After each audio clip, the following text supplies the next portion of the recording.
Hello मेरे प्यारे बच्चों, आज क्लास 4th के बच्चे इंग्लिश का lesson with a little bit of luck सुनेंगे। रादर ये एक बहुत ही अच्छी कहानी है जिस कहानी में एक बहुत गरीब आदमी होता है जिसका नाम जो है और उसकी बीवी है, 2 बच्चे हैं। बीवी उसकी हमेशा बीमार रहती है।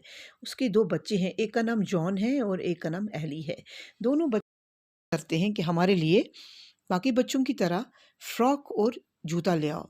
अब ये बड़ा परेशान है क्योंकि ना कोई नौकरी है और ना ही जेब में पैसा। ये बड़ा परेशान था कि मैं बहुत अनलकी हूँ, लोग कितने खुश हैं और मैं कितना दुखी हूँ। मैं अपने घर वालों के लिए कुछ कर नहीं सकता हूँ। मेरी बीवी बीमार, बच्चे चीज़ें मांग रहे हैं और इसी टेंशन में, इसी अवस्था में ये चल रहा था। और सड़क किनारे इसको क्या मिलता है, एक अच्छा सा नेकलेस। जो ही ये इस नेकलेस को देखता है, ये सोचता है कि मैं क्यों ना ये नेकलेस रख लूँ, इसको बेचूँ।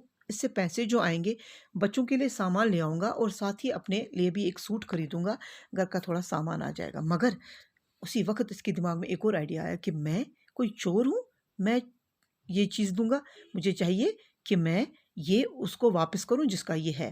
तो उसने क्या किया, उसने अपने बेटे जॉन को बुलाया, उसको बोला जाओ पुलिस स्टेशन जाओ और वहाँ पर इंस्पेक्टर पीटर होंगे, ये उनको दे दो। जॉन पुलिस स्टेशन गया, इंस्पेक्टर पीटर के पास पहुँचा, उनको हार दे दिया और उनको ये बोला कि इंस्पेक्टर साहब इसके लिए कोई रिवॉर्ड है?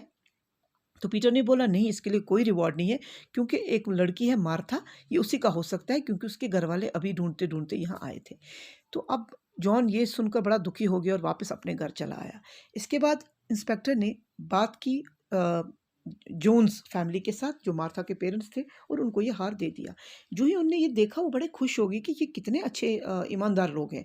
उन्होंने मिलने की ख्वाहिश की और अगले दिन वो मिलने आए जो की फैमिली को और उनने जो को गार्डनर रख लिया क्योंकि उनका पुराना गार्डनर ऑनेस्ट बिल्कुल भी नहीं था। और इसकी वजह से जो की फैमिली में बहुत सारी खुशियाँ आई और सारा जो उनके पास बैड लक जिसको बोलते थे वो दूर हो गया। अब देते हैं आपको इंट्रोडक्शन इसकी। इसमें आप एक तो कहानी सुनेंगे और दूसरा आप इस कहानी को जो मैंने सुनाई ड्रामेटाइज कर सकते हैं। आपस में मिलके आप इसको ड्रामा की तरह तैयार कर सकते हैं और ये कहानी आप अपने वर्ड्स में भी, सिंपल वर्ड्स में लिख सकते हैं। चलिए इंट्रोडक्शन देते हैं। This lesson narrates the story of an unlucky poor fellow who despite his poverty always remained honest। यानी कितनी भी गुर्बत इस आदमी को थी मगर फिर भी ये हमेशा क्या रहा, ये ऑनेस्ट रहा। ये तो है इस कहानी का इंट्रोडक्शन। चलिए अब इसकी समरी के बारे में आपको बताते हैं। Joe was a poor fellow. He was very unlucky. He had no job. His wife was ill. He had to buy boots for his son and frock for his daughter. But he had no money. He needed a little bit of luck. As he went heading towards home, he found lying on the roadside. He thought he will sell it, but suddenly he thought it is not his and he is not a thief. He took the necklace and gave it to his son to take that to police station. John took it to Mr. Peter, the inspector, and asked if there was any reward for it, but the inspector said no. John came home with the sad news. Next morning, Mr. Jones, Martha's father and mother, came to Joe's house and thanked him and made him gardener. He was happy. His honesty did it. He got full-time job and also advance salary of the first week, with which he bought all the necessary things for his family. This way, his honesty changed his luck, as honesty is the best policy. ये थी इसकी summary. Okay बच्चों, इसका ये मतलब है कि हमें हमेशा ईमानदार रहना चाहिए, ऑनेस्ट रहना चाहिए, क्योंकि ऑनेस्टी हमें कभी न कभी किसी न किसी तरीके से हमें पे ज़रूर करती है। और आप भी इंशाल्लाह सारे बच्चे ऑनेस्ट रहेंगे ना? यस, आप रहेंगे, मुझे पूरी उम्मीद है।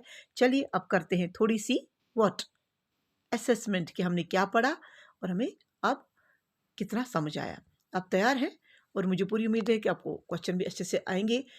क्वेश्चन नंबर 1 है, वाई वॉज जो सैड? जो दुखी क्यों था? हाउ वॉज जो रिवॉर्डेड फॉर हिज ऑनेस्टी? उसकी ऑनेस्टी का जो को क्या रिवॉर्ड मिला? क्वेश्चन नंबर 3 है, give the meaning of the following words. Pound क्या होता है, एक्सलेंट क्या होता है और वेजेस क्या होते हैं? और क्वेश्चन नंबर 4 है, राइट दिस स्टोरी या any similar story in simple words. या ये कहानी सिंपल वर्ड्स में लिखिए या कोई ऐसी कहानी जो आपको ऐसी कोई पता हो वो अपने वर्ड्स में लिख लीजिए और आप वो लिखिए और मुझे दे दीजिए इजाज़त। अगली बार नया चैप्टर लेकर फिर हाजिर हो जाऊंगी। Stay home, stay safe.